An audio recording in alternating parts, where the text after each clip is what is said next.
تسليما اللهم صل على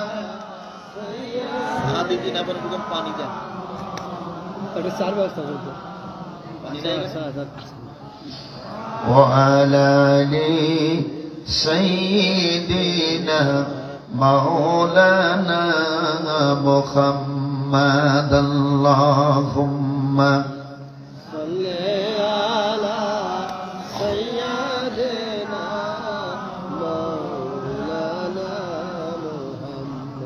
وعلى آل سيدنا مولانا محمد ডানি মাটি বামে মাটি ডানি মাটি বামে মাটি নিচে মাটি রয়াছে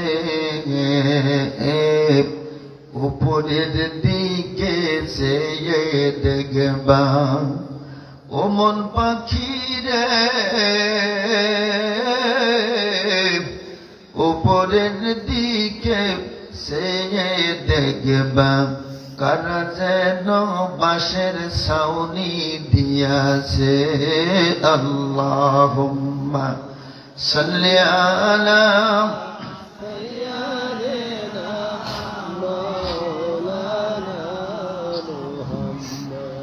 وعلى آل سيدنا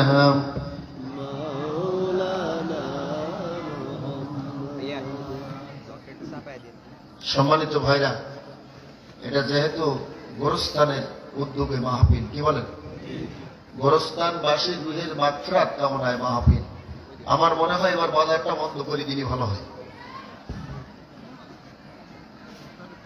কি আমাকে ভুল কথা বললো না? হ্যাঁ, ও তোমার গোনা দিন ফুরিয়ে যাবে, ও তোমার গোনা দিন ফুরিয়ে যাবে, যৌবনে লাগবে ভাটি। ওই যে দেখো ডাকিতেছে তোমায় কবরের মাটি, ওই যে দেখো ডাকিতেছে তোমায় কবরের মাটি। সন্ধ্যার আগে যেদিন ডুববে বেলা, এক পলকে নিবে যাবে তোমার এই রঙের মেলা। কার দিবা তুমি জোরে ধমক, কার মারবা মাথায় লাঠি। ওই যে দেখো ডাকিতেছে তোমায় কবরের মাটি, ওই যে দেখো ডাকিতেছে তোমায় কবরের মাটি। আল্লাহুম্মা সাল্লি আলা সাইয়্যিদিনা মাওলানা মুহাম্মদ ওয়া আলা আলি সাইয়্যিদিনা মাওলানা মুহাম্মদ। বালাগাল উলা বি কামালিহি কাশাফাদ দুজা বি জামালিহি হাসানাত জামিয়া খিসালিহি সাল্লু আল্লাহুম্মা আমিন। রব্বুল আলামিন প্রতাপ কবরস্থান প্রাঙ্গণে ইসলামী জলসার আয়োজনে আমি অধম গুনাহগার কয়েক মর্তবা দুরূদ ও সালাম আদায় করেছি। মদের দুরূদ ও সালামের সবটুকুন সোনার মদিনায় নবী পাকের রওজা মুবারকে পৌঁছাই দিয়ে দাও। আয় আল্লাহ, আজকের মাহফিলের আয়োজন যারা করেছেন আর শোনার জন্য যারা এসেছেন, বলার জন্য যারা এসেছেন, আমার মা বোনেরা অধীর আগ্রহে যারা বসে আলোচনা শুনতেছেন, সকলকে কিয়ামতের দিন মুসিবতের খালে এ মাহফিল নাজাতের উসিলা বানিয়ে দিও গো আল্লাহ। আল্লাহ, অনেকের মা দুনিয়ায় বেঁচে নাই, অনেকের আব্বা নাই রে, আমাদের আব্বা মায়ের গুনাহ মাফ করে দিয়ে দাও, কবর গুলা বাগে জান্নাত বানাও। ও প্রভু, এই প্রতাপ কবরস্থানে যত মানুষ ঘুমিয়ে আছে, আমার দাবি সকল মানুষের জীবনের গুনাহ খাতা মাফ করে দিতে হবে। আল্লাহ, তামাম কবর গুলা রওজাতুম মির রিয়াজিল জান্নাহ বানিয়ে দিয়ে দাও। আয় আল্লাহ, আমি অধম নালায়েক নাসেন যার ইলম নাই, কালাম নাই, কিছুই জানি না গো মাওলা। কোরআনুল কারীমের আয়াতে কারিমা তেলাওয়াত করেছি, তৌফিক যদি না দাও, আমি অধমের জবান দিয়ে একটি কথা বের করার আমার ক্ষমতা নাই। ইয়া আল্লাহ, তাই এই মুহূর্তে তোমার বন্ধুর রওজার এক ঝলক নূরের ফোঁকাস এ গুনাহগারের কণ্ঠে তথায় মাজলিসের উপরে তুমি দিয়ে দাও। ইয়া রব, करम तो अगर करे ओ बात दे जुबान को जो दिल पर असर करे, आमीन बेरहमतिका या अरहमर राहिमीन। ঐতিহ্যবাহী প্রতাপ কবরস্থান প্রাঙ্গণে আয়োজিত আজকের ঐতিহ্যবাহী ইসলামী জলসার জনাব সুযোগ্য সভাপতি সাহেব জনাব মোহাম্মদ আব্দুল সালাম রঞ্জু সাহেব, দামাত বরকতুল আলিয়া বারাকাল্লাহু ফি হায়াতিহি, সকলে বলুন আল্লাহুম্মা আমিন।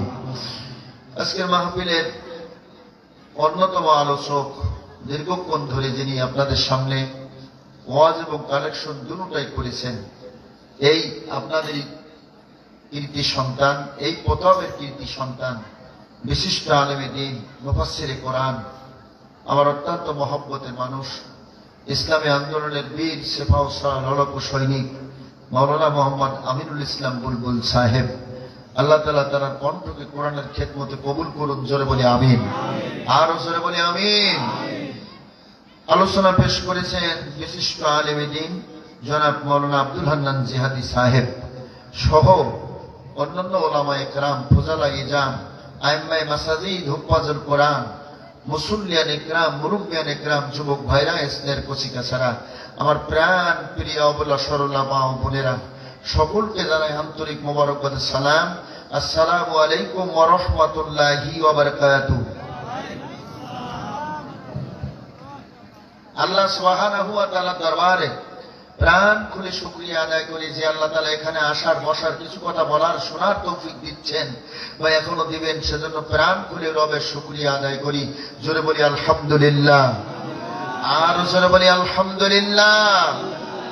প্রশংসা করি আমি আল্লাহ তাআলার, বিশ্বজাহান পয়দা হলো হুকুমে যাহার, জ্ঞান বিজ্ঞান শিল্প কলা আবিষ্কারী যত, ইহার ভিতরে খোদার কুদরত রয়েছে অবিরত, মাটির মানুষ চন্দ্র গেল কুদরত তাহার, প্রশংসা করি আমি আল্লাহ তাআলার।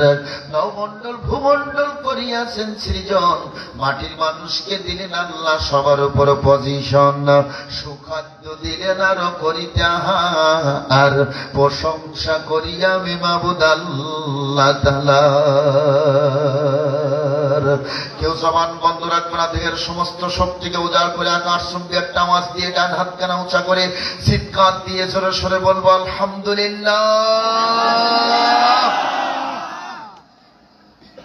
আমি ভাবছিলাম যে আপনারা মনে হয় ঘুমোচ্ছেন। আলহামদুলিল্লাহ, ঘুম না ঠিকই আছে। বাজারে যারা আছেন 10টা মিনিট সময় আসবেন, পছন্দ হলে বলবেন, না হলে ইউ সোলোলি গো। আমার অপছন্দ হলে আমি আপনাদের আটকে রাখতে পারবো? মালিক যখন আমাকে এখানে পাঠিয়েছেন, তো পছন্দের কিছু কথা জবান দিয়ে তিনিও বের করে দিবেন, কি ঠিক না? এজন্য বাজারে যারা আছেন, আমি আমার মাহফিলে কাউকে ডাকি না যে ভাই বসেন, কিন্তু আজকে একটু ডাকছি। আমি দেখলাম এখানে যত না মানুষ, তার চেয়ে বেশি মানুষ এই বাজারে আছে। কি আশ্চর্য ব্যাপার! আগামীকালকে কি এখানে আর মাহফিল হবে? আপনাদের এখানে আর কি তাফসীর মাহফিলের আয়োজন হবে? আগামীকালকে আপনারা আর আয়োজন করবেন না, এই বাৎসরিক একটা আয়োজন হয়, কি বলেন? এজন্য আমি বলবো সকলে আসুন কোরআনের মাহফিলে। বর্তমান প্রেক্ষাপটকে সামনে রেখে এই গোরস্থানবাসী আমাদের সকলকে হতে হবে সেই ধ্যানে, সেই খেয়ালে। আমি কিছু আলোচনা আপনাদের সামনে পেশ করব, আল্লাহ যেন তৌফিক দেন, জোরে বলি আমিন। রাসূলের প্রতি দুরূদ প্রাণ খুলে বলি সাল্লাল্লাহু আলাইহি ওয়াসাল্লাম। মাগফিরাত কামনা করব কোরআন প্রতিষ্ঠার সংগ্রামে অংশগ্রহণ করে যারা জীবন বিলিয়ে দিয়ে গেছে তাদের সহ যারা এই গোরস্থানে ঘুমিয়ে আছে, আল্লাহ সকলের জন্য মাফ করে শহীদি মরণ কবুল করে নেন, জোরে বলি আমিন। আর জোরে বলি আমিন। আল্লাহ রাব্বুল আলামিন, আমি সরাসরি আলোচনায় যেতে চাই। আল্লাহ রাব্বুল আলামিন কি বলছেন শুনুন। ইয়া আইয়ুহাল্লাযীনা আমানুত্তাকুল্লাহ। আমি কোরআনের আয়াত বলবো, আমার আয়াত বলা শেষ হবে, আপনারা জবানে আল্লাহু আকবার বলবেন। বলা যাবে না? কি বলা যাবে? বলে হুজুর আমরা তো বাঙালি মানুষ, যেটা লাভ আছে সেইটা বলেন।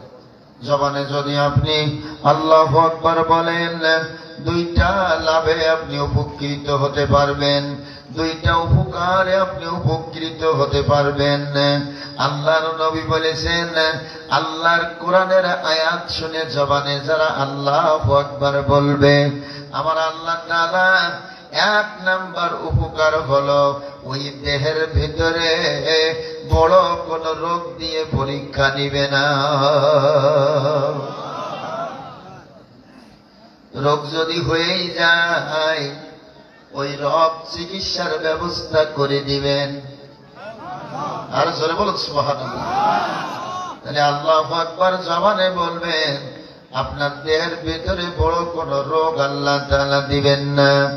দুই নম্বরে নবী আমার বলেন, জবানে আয়াতের তেলাওয়াত শুনিয়া জবানে যারা আল্লাহু আকবার বলবে, আমার আল্লাহ মৃত্যুর আগ পর্যন্ত চেহারার মধ্যে একটা জ্যোতি দিয়ে রাখছে।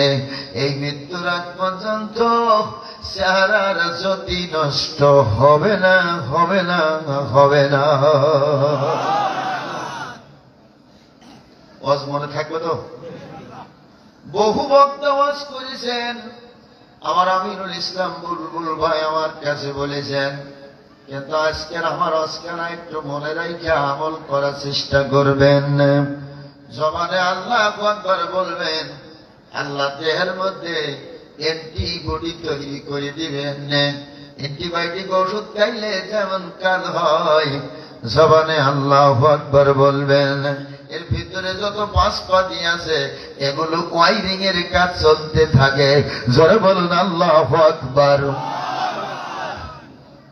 ইয়া আইয়ুহাল্লাযীনা আমানুত্তাকুল্লাহ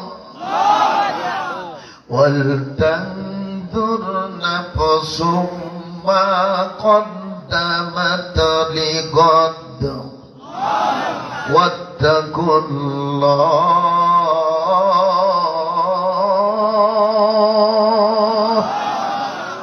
إن الله خبير بما تعملون।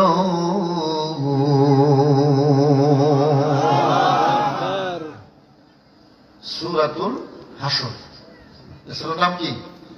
সূরাতুল হাশর। আমার ভাইরা, আয়াত নাম্বার হলো 18। কত? আয়াত নাম্বার 18। এই সূরায় 3টা আয়াত আছে, আমরা ফজরের নামাজ বাদে সেই 3টা আয়াত পড়ি। কি আছে না?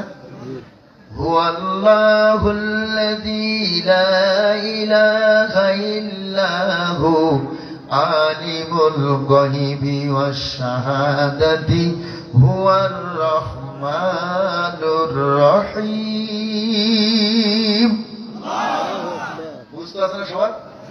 ছোট্ট বাচ্চারও বুঝতে আছে, কারণ ইমাম সাহেবের কাছ থেকে শুনে শুনে সব মুখস্থ করে ফেলছে। সুবহানাল্লাহ বলো। আমার ভাইরা, ওই সূরার নাম হলো সূরা হাসর। কি নাম? সূরাতুল হাসর। সূরা হাসর আয়াত নাম্বার 18। কত? আয়াত নাম্বার 18।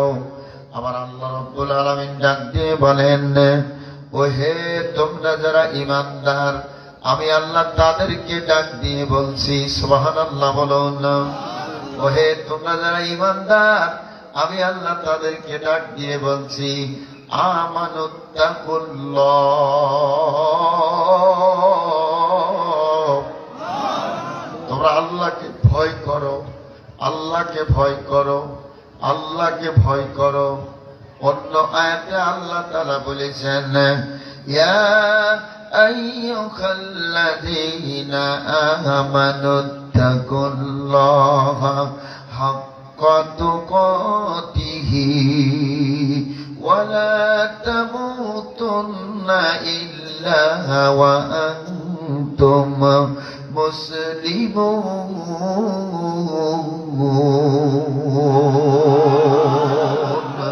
আল্লাহ রাব্বুল আলামিন বলেন, ওহে তোমরা যারা ঈমানদার, আমি আল্লাহকে ভয় করার মতো ভয় করো। মুসলমান না হইয়া প্রতাপ কবরস্থানে যেন মাটি মুড়ি দিও না। আইসো একা, যাইবা একা, সঙ্গে কেহ যাইবে না। কাদার মানুষ বহুত হবে, কাফন ছাড়া কিছুই পাবে না। ওয়ালা তামুতুন্না ইল্লা ওয়া আনতুম মুসলিমুন, তোরা মুসলমান না হয়ে মরো না। আমার ভাইরা, আল্লাহ রাব্বুল আলামিন বলছেন, আমি আল্লাহ, আমাকে ভয় করো, ভয় করার মতো। আর কি করো? শোনো, ওয়াল তানজুর নাফসুম মা কদ্দামাত লিগাদ, আগামীকালের জন্য কি মাল সামানা জোগাড় করেছ, একবার কি ও আমার বান্দা, ও আমার বান্দি, একবার কি ভেবে দেখেছো আগামীকালের জন্য কি মাল সামানা জোগাড় করেছ? একবার কি ভেবে দেখেছো আগামীকাল বলতে কি বার বোঝায়? কথা বলেন। আজ কি বার? আগামীকাল কি বার? বৃহস্পতিবারের জন্য কি মাল সামানা জোগাড় করেছো, একবার কি তোমরা চিন্তা করেছো? এখানে কি বৃহস্পতিবারের কথা বলা হয়েছে? আমার ভাইরা, লিগত বলতে আগামীকাল বোঝানো হয়েছে। এই আগামীকাল বলতে কবরের জগতের কথা আল্লাহ তাআলা বলেছেন। কবরের জন্য কি মাল সামানা জোগাড় করেছো, একবার কি ভেবে দেখেছো? একবার কি চিন্তা করে দেখেছো? বান্দারে, যখন তোমার মৃত্যুর পরোয়ানা জারি হয়ে যাবে, তোমার আপনজন তোমার থেকে দূরে থাকতে বেশি ভালোবাসবে, তোমার কাছে যাইতে তখন আর তারা বেশি ভালোবাসবে না। বিশ্বাস যদি না হয়, আজকের একটু আমার কথাটা পরীক্ষা করবেন। আমার ভাইরা, স্বামী আর স্ত্রী দুইজনের মধ্যে কি মধুর সম্পর্ক। এখন স্বামী মারা গেছে, স্ত্রী ডাক দিয়ে বলবে, ও আমার পাড়া প্রতিবেশীর লোকেরা, তাড়াতাড়ি আয়, তোদের ভাইয়ের লাশ কানা তোরা সারা রাত পাহারা দে, আমি ভয়তে থাকতে পারি না। যে স্বামী স্ত্রী দুইজনের মধ্যে এত মায়া, এত মহব্বত, সেই স্ত্রী ডাক দিয়ে বলবে, তোরা পাহারা দে, আমি থাকতে পারবো না, আমার ভয় লাগে। ভাইরা, আপনজন বলতে দুনিয়ায় আপনার কেউ নাই। কিয়ামতের ময়দানে যখন মানুষ একটা নেকির জন্য ছোটাছুটি করবে, তখন ছুটতে ছুটতে চলে যাবে বাবার কাছে, যে বলবে, আব্বা, তুমি দুনিয়ায় আমার বাবা ছিলে, কত কষ্ট করে আমাকে লালন পালন করেছো, আজকের একটা নেকির অভাবে আমি জাহান্নামী হয়ে যাচ্ছি। তখন বাবা বলবে, শোকেন লিমান গায়রাহু, দূর হয়ে যা, আমি তোর বাবা না, দুনিয়ায় আমার কোনো সন্তান ছিল না। আমার আল্লাহ বলছেন, বান্দা একবার কি ভেবে দেখেছো ওই জায়গায় মাটি মুড়ি দেওয়ার পরে তোমার অবস্থাটা কি হবে? তাই আমি আল্লাহ সূরা হাশরে 18 নম্বর আয়াতে ওয়াজখানা করে দিয়েছি। তাই না আমার সন্তান দৌড়ে যাবে মায়ের কাছে, মা একটা নেকি দেওয়া। মা বলবে, আমি তো কুমারী মেয়ে ছিলাম, আমি জীবনে বিয়ে করি নাই, সন্তান আনবে কোত্থেকে? বাজারের ভাইরা, বাজার তো করতেই আসো, ভাবছো অনেক পরে আসিয়া একটু ইসলামের পথে আসবো, কোরআনের পথে আসবো, মাহফিলি বলবো, একটু বয়স হোক। কখন কোন সময় তোমারে আল্লাহ তাআলা ডাক দিবে কেউ বলতে পারে না। আসার একটা সিরিয়াল আছে, যাওয়ার কোনো সিরিয়াল নাই। জোরে কোন ঠিক কিনা? তাই না আমার, এজন্য আগামীকাল বলতে কবরের জগৎকে বোঝানো হয়েছে। এই কবরের জগৎ থেকে শুরু হয়ে হাসরের ময়দান পর্যন্ত বোঝানো হয়েছে। এই ময়দানের জন্য, এই কবরের জগতের জন্য তুমি কি মানসামানা জোগাড় করেছো আমার বান্দা বান্দিরা? তাই আমার নবী ডাক দিয়ে বলেন, আজকের ওই কবরের জগতের জন্য কিছু মানসামানা জোগাড় করতে হবে। রাজি আছেন? কিছু মাল সামানা পকেটে করে বাড়িতে নিয়ে যাব। আমার ভাইরা, কি মাল নিয়ে গেলে ওই কবরে শান্তিতে থাকা যাবে? কোন ধরনের বাজার করে নিয়ে গেলে ওই কবরের ফেরেশতারা বাজারটা সাদরে গ্রহণ করে আপনাকে আমাকে মারহাবা ইস্তেকবাল জানাতে জানাতে ফুলের মালা পরাইয়া দিবে। জোরে বলুন সুবহানাল্লাহ।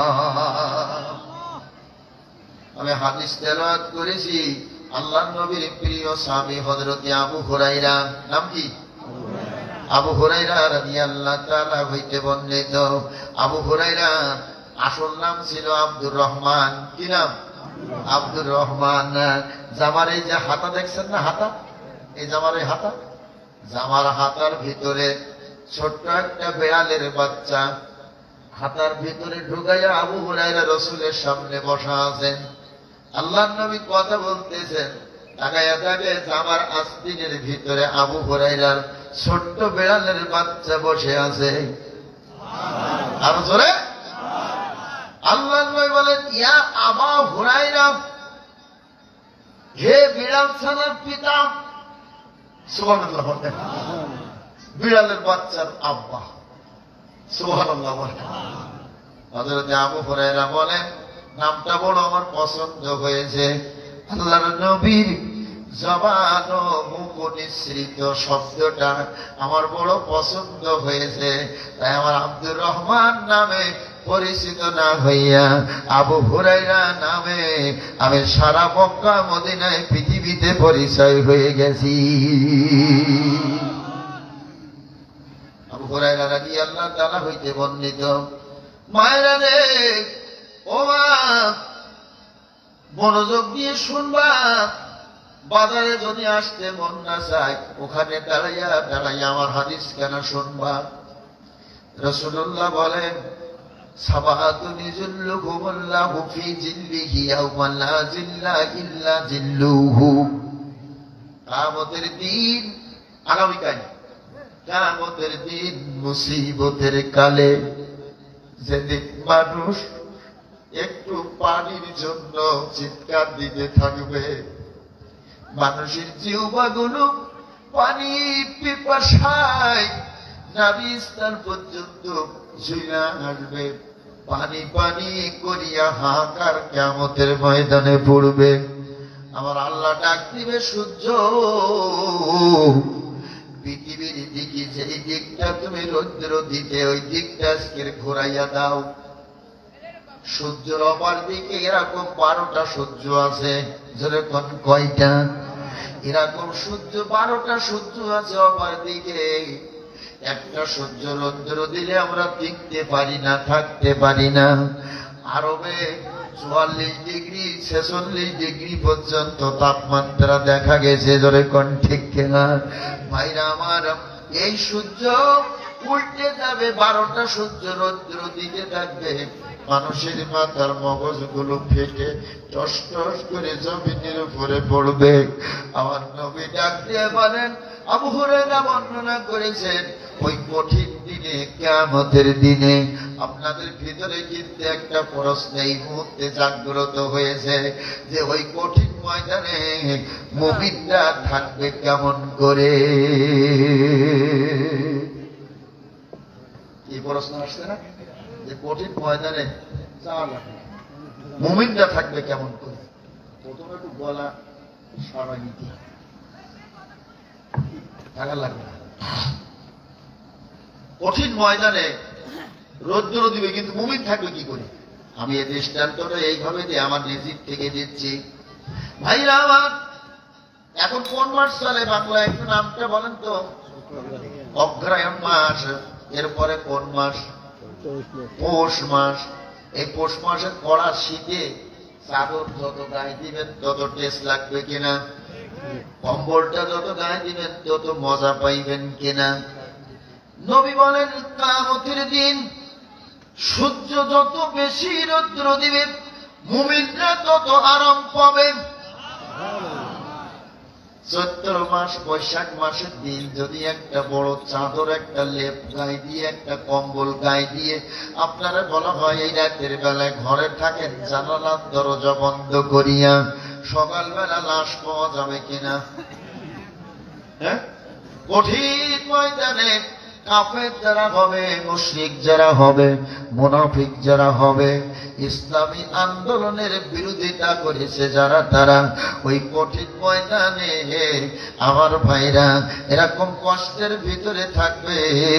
আল্লাহর নবী আমার ঘোষণা করেছেন, ওই কঠিন ময়দানে তাকিয়াল ময়দান, তার মানে সমতল ভূমি হবে, গাছ থাকবে না, পালা থাকবে না, পাহাড় থাকবে না, কিছুই থাকবে না, তামার জমিন হবে। আল্লাহর নবী বলেন, সাবাআত মানে হলো 7 শ্রেণীর লোক আল্লাহর আরশের ছায়ার নিচে জায়গা পাবে। জোরে বলুন সুবহানাল্লাহ। কয় শ্রেণী? ইল্লা জিল্লুহু, আল্লাহর ছায়া ছাড়া আর কোন ছায়া থাকবে না। ওই ছায়ায় থাকতে মন চাই কিনা? কথা বলেন।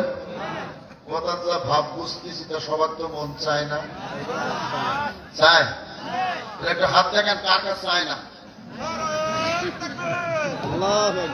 সুবহানাল্লাহ বলেন, আরো জোরে বলুন সুবহানাল্লাহ।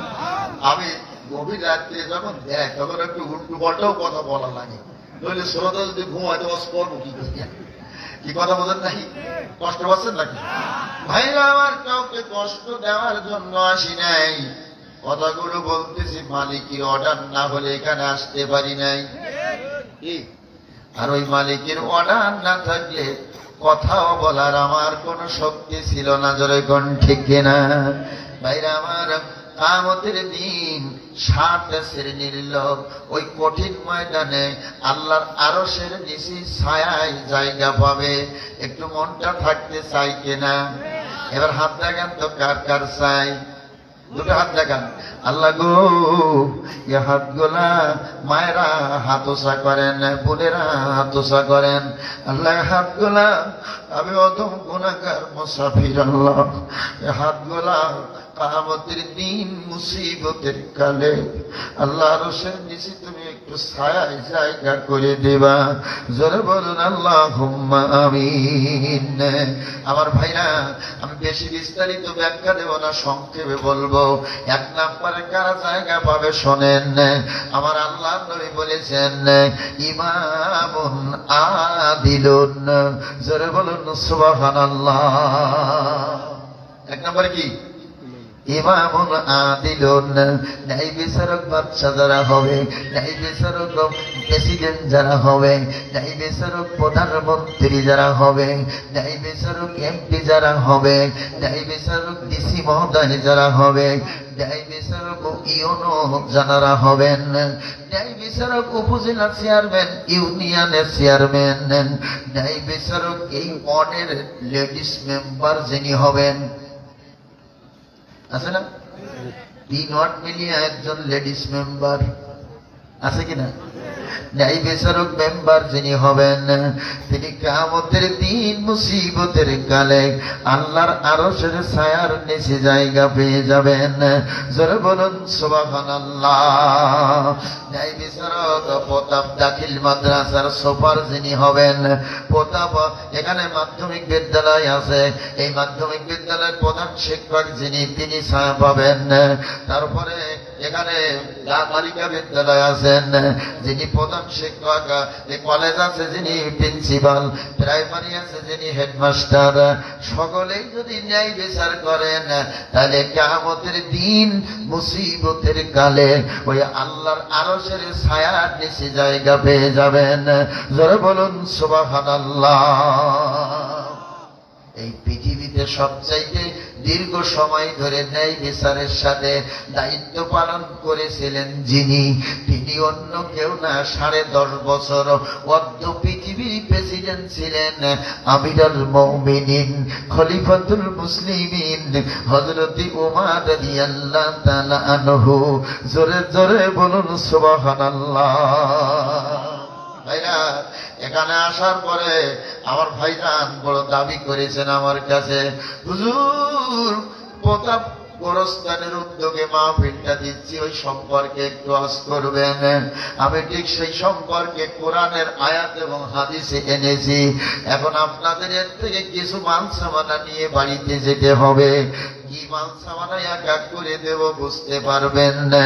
ভাইরা আমার, হযরত ওমর রাদিয়াল্লাহু তাআলা আনহু অর্ধ পৃথিবীর প্রেসিডেন্ট হলেন। রাসূল ইন্তেকাল করেছেন, আবু বকর প্রেসিডেন্টের দায়িত্ব নিলেন।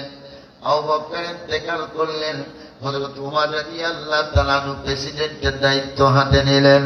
হযরত ওমর রাদিয়াল্লাহু তাআলা আনহু কেমন শাসক ছিলেন আমি বড় ঘটনা আজকের বলতে পারবো না, সময় যেহেতু কম।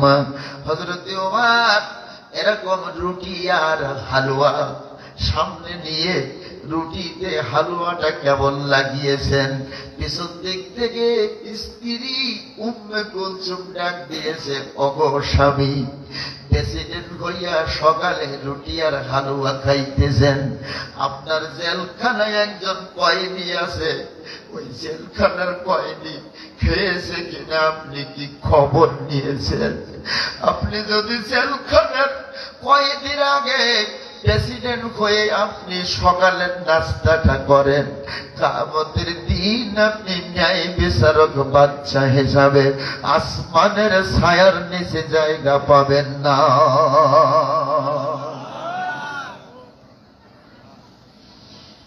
হযরত ওমর রাদিয়াল্লাহু তাআলা আনহুর হাত থেকে রুটি কানা থরথর করে কাঁপতে কাঁপতে পড়ে গেলেন। কি আসরে যাও জেলখানার ভিতরে দেখো তো আমার ওই কয়েদি বা হাজতি নাস্তা করেছে কিনা। সুবহানাল্লাহ বলুন। কেমন ছিলেন ন্যায় বিচারক বাদশা হযরত ওমর। আমার ভাইরা খোঁজ নিয়ে যে বলছে ওমর পাঠিয়েছে, নাস্তা খেয়েছেন কিনা? কয় না, এখনো তো নাস্তা আসে নাই। জেলখানার নাস্তা খাইছেন কিনা আপনারা? কেউ খাইছেন এখানে? একটা হাত করতে পারেন খাইনি। জেলখানার নাস্তা, বাংলাদেশের জেলখানার নাস্তা একখানা রুটি। কি একখানা রুটি দিবে, আর এই যে আঙ্গুল দেখেন তো, আঙ্গুলের মাথায় একটু গুড় লাগাইয়া, আখের গুড় অথবা আখের গুড়টা বেশি দেয়, আখের গুড়টা লাগাইয়া রুটিতে একটু লাগাইয়া দিবে। এটা হলো সকালের নাস্তা। কয়েদি হাজতি, কয়েদি বলা হয় যার বিচার শেষ হয়েছে, দায়ী হয়েছে, তাকে কয়েদি বলা হয়। আর যারা চট করিয়া ধরিয়া নিয়ে জেলখানায় দেওয়া হয়েছে হলো হাজতি। আমার ভাইরা, বাংলাদেশের কয়েদি হাজতিরা সকালবেলা একখানা রুটি দিয়ে নাস্তা করেছে। আর এদেশে যারা ওই প্রধানমন্ত্রীর দায়িত্বে ছিল, তারা ওই ইংল্যান্ড থেকে পানি কিনিয়া সেই পানি খাইছে, বাংলাদেশের পানি খাই নাই। রুটি তো খাওয়া দূরের কাছে, ধরে কোন ঠিক কেনা কষ্ট আছে নাকি? ন্যায় বিচারক বাচ্চা হতে গেলে আমার ভাইরা ওই কয়েদি কি খেয়েছে এই খবরটা নিতে হবে। দৌড়ে এসেছেন ওমর রে, কয়েদি এখনো নাস্তা করে নাই। ওমর বলছে, আমার নাস্তাটুকু নিয়ে কয়েদিকে আগে খাওয়াইয়া দে। যখন এসে বলবি রে আমি ওমর, তখনই আমার স্ত্রীর কাছে নাস্তা চাইব, এর আগে আমি নাস্তা গ্রহণ করব না। জোরে চিৎকার দিয়ে বলো সুবহানাল্লাহ। আল্লাহ বাংলাদেশে এমন শাসক তুমি দিবা, জোরে বলুন আমি। আমার ভাইরা, এরকম শাসক যদি এই দেশে তৈরি হয়, এক নম্বরে দেশে দুর্নীতি থাকবে না। থাকবে? দেশে দুর্নীতি থাকবে না। দুই নম্বরে আমার ভাইরা, সরকারি মালগুলো লুট করে কেউ খাবে না। যদি দুর্নীতি না থাকে আর সরকারি মালগুলো লুট করে না খায়, এদেশে সিঙ্গাপুর হতে সময় লাগবে না। এদেশে সিঙ্গাপুর হতে সময় লাগবে না। কষ্ট পাচ্ছেন নাকি? হযরত ওমর রাদিয়াল্লাহু তাআলা আনহু আমার ভাইরা বসা আছেন। উনি 2 বছর শাসন ক্ষমতা চালিয়েছেন। 2 বছর, 3 বছর, 5 বছর প্রেসিডেন্টের দায়িত্ব পালন করলেন। হযরত ওমরের প্রেসিডেন্টের দায়িত্বের বয়স যখন 5 বছর, রাসূলুল্লাহর আরেকজন স্বামী ছিলেন, নাম হলো সাইদ ইবনে আমের। এই সাইদ ইবনে আমের হযরত ওমরের কাছে আসলেন, আমিরুল মুমিনিন, খলিফাতুল মুসলিমিন, রাজ্য পরিচালনার ক্ষেত্রে কিছু উপদেশ আপনাকে দিতে চাই, বলুন আপনি আমার উপদেশ নিবেন কিনা? সংসদ ভবন, সুবহানাল্লাহ বলুন। আমাদের দেশের সংসদে আইন পাস হয়, হ্যাঁ, 2/3 যদি কি ভোট দেবে সেদিকে আইন পাস হয়ে যায়, কি বলেন? কিন্তু ওই হযরত ওমরের সংসদ ভবনে ওই হযরতে নামখানা মনে রাখেন, সাইদ ইবনে আমের রাদিয়াল্লাহু তাআলা আনহু এসে বললেন, ওমর রে, রাষ্ট্র পরিচালনার ক্ষেত্রে কিছু উপদেশ দিতে চাই। ওমর বলছে, দাও। কিসির থেকে বলবা? কয় কোরআন থেকে বলবো। জোরে বলুন সুবহানাল্লাহ। ওমর, রাষ্ট্রের ক্ষমতা আপনার হাতে, আপনি কিন্তু একটা দায়িত্ব 1 নাম্বার আপনার আছে। কয় কিসে দায়িত্ব? আমানুত্তাকুল্লাহা হাক্কা তুকাতিহি ওয়া লা তামুতুন্না ইল্লা ওয়া আনতুম মুসলিমুন।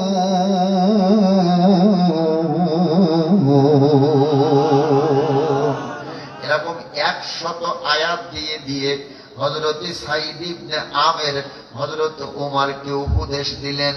ওমর এখন কান্দে, আমি কেমনে গো প্রেসিডেন্টের দায়িত্ব পালন করতেছি জানি না। আমার মালিক যদি কবুল না করেন, আমি তো ভীষণ ক্ষতিগ্রস্তের মধ্যে পড়ে যাব। আমার ভাইরা, ওমর কান্না সংবরণ করে সাইদ ইবনে আমেরের মুখের দিকে তাকাইলেন। এ সাইদ ইবনে আমের, আমি ওমর তোমাকে একটা দাবি জানাতে চাই প্রেসিডেন্ট হিসাবে। কয় কি দাবি?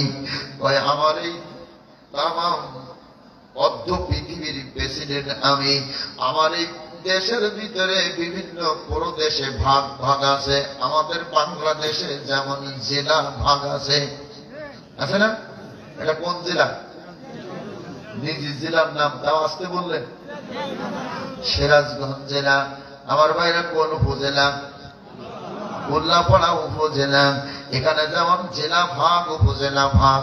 হযরত ওমরের সময় প্রদেশ নাম ছিল প্রদেশ, প্রদেশ, বিভিন্ন প্রদেশ, এক এক প্রদেশের এক একটা নাম ছিল।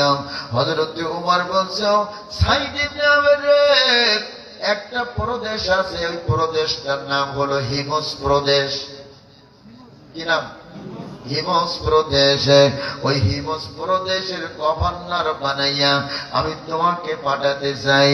যা ওই প্রদেশের গভর্নরের দায়িত্ব তুমি পালন করবা। সাইদ ইবনে আমের কান্দে, ওমর রে, আমি প্রদেশের গভর্নর হওয়ার জন্য এখানে আসি নাই। ওমর বলছে দায়িত্ব দিয়েছি কেন কান্দ? ইসলামী আন্দোলন যারা করে দায়িত্ব দিলে তারা নিতে চায় না, চোখের পানি দিয়ে দায়িত্ব বরণ করে নেয়। ঠিক না? আর যারা ইসলামী আন্দোলন করে না তারা দায়িত্ব নেওয়ার জ্বালায় পাগল হয়ে যায়। বুড়ো মানুষটারে কেন দেশ ভোট দেওয়া যাবে না? 10টা দলে পরিণত হয়েছে, জোরে কোন ঠিক কিনা? ভাইরা আমার, আমি ওদিকে যেতে চাই না। হযরত ওমর বলছে, ও সাইদ ইবনে আমের, তোমার কি মনে নাই? ইয়া আইয়ুহাল্লাযীনা আমানু আতিউল্লাহ ওয়া আতিউর রাসূল ওয়া উলিল আমরি মিনকুম। জোরে বলুন আল্লাহু আকবার।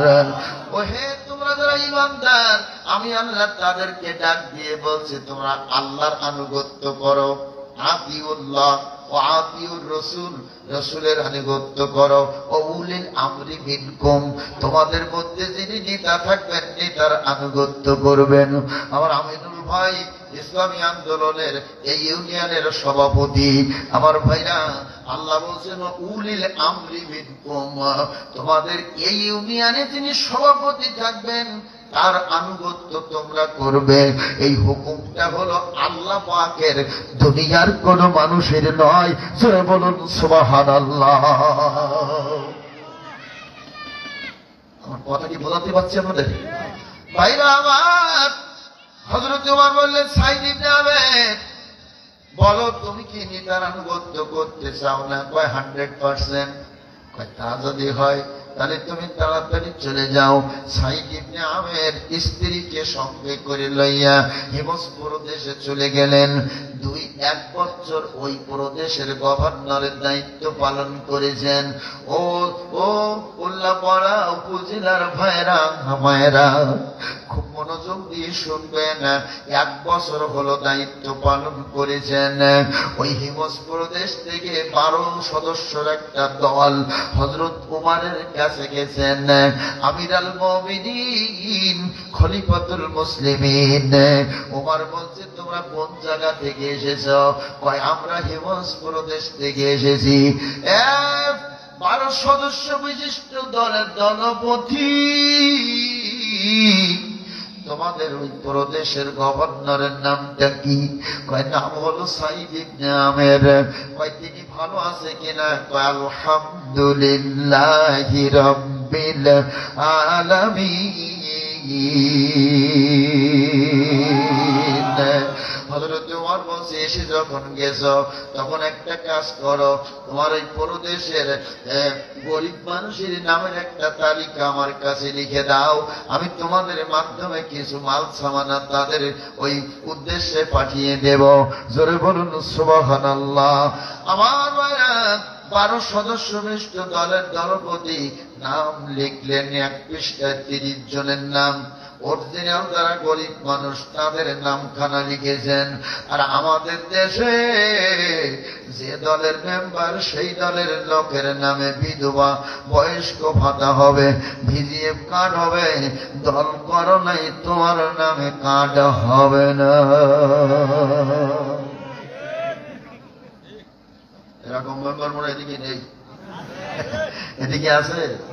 ভাইরা আমার, সামনে যেহেতু নির্বাচন, আবার যেহেতু গোরস্থানের মাহফিল, এই দুইটা মিলাইয়া হাদিস কেন আমি চয়েস করেছি, আলোচনা করলে বুঝতে পারবেন আমার ভাইরা ও আমার আম্মা জানেরা।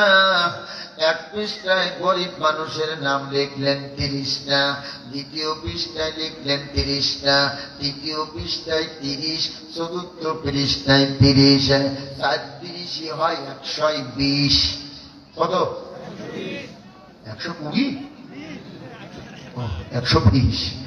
আমার ভাইরা, এই 4 30 120, এই 120 জনের গরিব মানুষের একটা তালিকা লিখিয়া কাগজটা হযরত ওমরের হাতখানা ধরিয়া হাতের উপরে দিলেন। দলপতি বলছে, আমির আল মুমিনিন, খলিফাতুল মুসলিমিন, এই যে আমার প্রদেশের গরিব মানুষের নামের তালিকাটা দিয়ে দিলাম। আর দ্বিতীয় আর একজন গরিব মানুষ আপনি এই তালিকার বাইরে খুঁজে পাবেন না। কোন কোল্টান সুলটান করা হয় নাই, অরিজিনাল যারা গরিব মানুষ তাদেরকে দেওয়া হয়েছে। আমাদের ওখানে আমার ভাইরা ঘর দিয়েছে, ঘর বলেন তো এদিকে দিয়েছে না, ঘর বাড়ি বানিয়ে দিয়েছে। যার একতলা বাড়ি আছে তার একটা ঘর দিয়েছে, কয় ও নাকি গরিব মানুষ। বুঝলেন তো কথা নাকি ভাইরা আমার? এই সমস্ত দায়িত্বপ্রাপ্ত ব্যক্তিরা, এত বড় দায়িত্ব, দেশের দায়িত্ব তাদের পরে দেওয়া হয়েছিল, আমানতের খেয়ানত করেছে। কিয়ামতের দিন আল্লাহর আরশের নিচে তারা জায়গা পাবে না। আমার ভাইরা, ওই নামগুলো লইয়া আমিরুল মুমিনিন এক এক করে তেলাওয়াত করেছেন 120টা।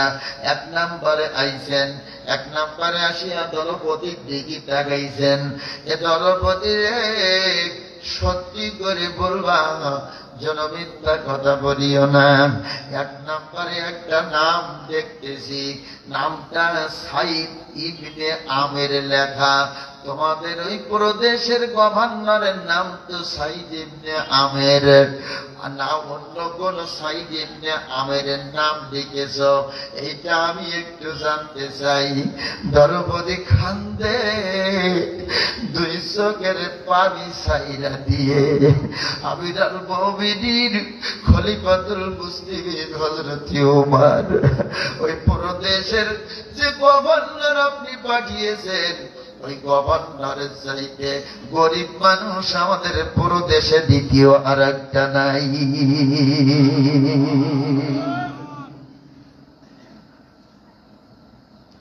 হযরত ওমর কান্দে, কি আশ্চর্য ব্যাপার! সাইদ ইবনে আমের কই প্রদেশের গভর্নর বানাইয়া পাঠাইলাম, আর এই গভর্নর সবচাইতে গরিব মানুষ। অর্থমন্ত্রীর নাম ছিল ওই জামানায় হযরত আসলাম রাদিয়াল্লাহু তাআলা আনহু। হযরত উমর আসলামকে ডাক দিয়েছে, আসলাম এদিকে আয়, বাইতুল মালের চাবিটা নিয়ে আয়। বাইতুল মালের চাবিটা নিয়ে আসছে। হযরত উমর নিজে হাতে বাইতুল মালের তালা খুললেন। তালা খুলিয়া একটা প্যাকেটের ভিতরে, একটা ব্যাগের ভিতরে 1000 স্বর্ণ মুদ্রা ঢুকাইলেন, আর একটা ব্যাগের ভিতরে আর 1000 স্বর্ণ মুদ্রা ঢুকাইলেন। এই দুইটা ব্যাগ লইয়া ওই দলপতির কাছে দিয়ে বললেন, দলপতি রে, এই একটা স্বর্ণ মুদ্রার প্যাকেট ওই প্রদেশের গভর্নর সাইদ ইবনে আমেরকে দিয়ে দেবেন, আর একটা প্যাকেটে যে মাল আছে 119 জনের মধ্যে বিতরণ করে দিতে বলবেন। আর একটা কাগজ দিলাম, এই কাগজে লিখিয়ে দিলাম আজকের হলো মাসের 26 তারিখে, আগামী মাসের 5 তারিখে আমি উমর হিমস প্রদেশ পরিদর্শন করার জন্য যাইব। জোরে চিৎকার দিয়ে বলো সুবহানাল্লাহ। অসুবিধা হচ্ছে? আমার ভাইরা বন্ধুরা, দলপতি দুইটা প্যাকেট লইয়া সোজা চলে গেলেন হিমস প্রদেশে। সমস্ত ঘটনা হযরত সাইদ ইবনে আমেরের কাছে বর্ণনা করলেন।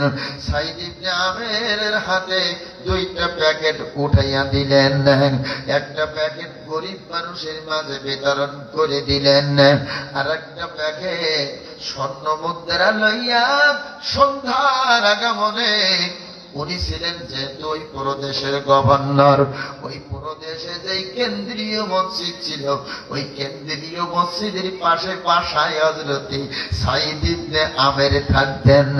মাগরিবের আযান হলে পরে ইমামতি করবেন যিনি প্রদেশের গভর্নর, কেন্দ্রীয় মসজিদের ইমাম হবেন তিনি। আমাদের দেশের মন্ত্রীদের যদি বলা হয় নামাজ তো দূরের কথা, একটু জানাজার নামাজ পড়াইয়া দাও। একজন ব্যারিস্টারের বাবা মারা গেছে বর্ষাকালে, ইমাম সাহেব বলছে হুজুর নামাজ পড়বেন কোন জায়গায়? বলছে মাঠের ভিতরে। ব্যারিস্টার বলছে সেজদা দিবেন কেমন? কাদা পানির ভিতরে। জানাজার নামাজে সিজদা আছে?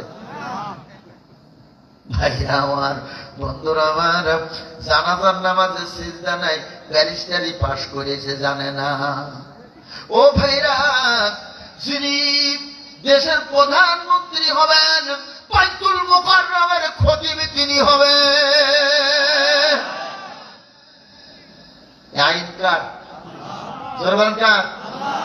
আল্লাহর আইন বলার পরে যদি গায়ের মধ্যে কোন রকম জ্বালা তৈরি হয়, বুঝবেন যে আপনার ইমানের ঘাটতি হচ্ছে।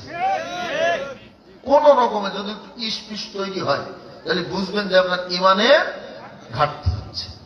ভাইরা আমার, সাঈদ ইবনে আমের মাগরিবের নামাজের ইমামতি করলেন কেন্দ্রীয় মসজিদে। নামাজের ইমামতি করিয়া উনি ওই প্যাকেটটা লইয়া বাড়ির দরজার গেটের দরজার কাছে দাঁড়াইয়া ওই প্যাকেটটা দূরি ছুড়ে দিয়েছেন, দিয়ে দুই চোখের পানি ছেড়ে দিয়ে মা মারা গেলে, বাবা মারা গেলে, সন্তান যেমন দুই চোখের পানি ছেড়ে হাউমাউ করে কান্দে, সাঈদ ইবনে আমের হাউমাউ করে কাঁদতেছে। স্বামীর কান্নার আওয়াজ ঘরের ভিতরে স্ত্রীর কর্ণ কুহুরে যখন পৌঁছাইয়া গেছে, স্ত্রী দুই এক পা করে হাঁটতে হাঁটতে দরজার কাছে এসে দাঁড়াইয়া দেখে আমার স্বামী কান্দে। আসল কানা বের করে স্বামীর চোখের পানিটা বসিয়ে দিয়েছে। স্বামী আমার কেন কান্দ এখানে দাঁড়াইয়া, অপেক্ষায় আছি আমি স্ত্রী তোমাকে বরণ করে নিয়ে ঘরে নিয়ে যাওয়া। আমার ভাইরা, স্ত্রী যদি সেরকম স্ত্রী হয়, স্বামীর দুঃখ আর মনে থাকে না। জোরে কোন ঠিক কিনা? আর আমাদের দেশের স্ত্রীরা চিন্তা করে যে এই শালা গেলে তো আর একটা নতুন পাইতাম। এদিকের মামুনিরা ভালো, জোরে কোন মারাবা। আমাদের দিকের কথা বলছি। ভাইরা আমার, বন্ধুরা আমার, শোনেন, ও স্বামীরে কেন কান্দেন? এই 2 বছর হিমুজপুর দেশে এসেছেন, কোনদিন এরকম আপনাকে কাঁদতে দেখি নাই, আপনি কেন কাঁদেন? স্ত্রী রে, আমিরুল মুমিনিন খলিফাতুল মুসলিমিন হযরত ওমর আমার জন্য দুনিয়া পাঠিয়েছে। ওই দেখো স্বর্ণ মুদ্রা পাঠিয়েছে। স্ত্রী কেমন দেখেন? আপনার আমার তো স্ত্রী আছে, টাকা যদি নিয়ে আমার ভাইরা 2-4 লাখ টাকা হাতে দেওয়া যায়, তাহলে স্ত্রী বগল বাজানিয়ে ভরিয়ে যায়। কোথার থেকে আনছে চুরি কইরা না ডাকাতি কইরা, একবারও জিজ্ঞাসা করে না, টাকা দিয়ে ভালো। আর সাঈদ ইবনে আমেরের স্ত্রী বলছে, ও স্বামী রে, এ টাকা হযরত উমর দিয়েছে আপনাকে হাদিয়া, এটা আপনার জন্য নেওয়া খাওয়া জায়েজ আছে। যদি আপনি নিতে না চান, মন খারাপ করবেন না, অপেক্ষা করেন। ওই স্ত্রী রে, এ টাকা যদি আমি নেই, কিয়ামতের দিন মুসিবতের কালে আমি ওই আল্লাহর আরশের ছায়ার নিচে জায়গা পাবো না, তাই এই টাকাটা আমি নিতে চাই না। স্ত্রী বলছে, স্বামী গো,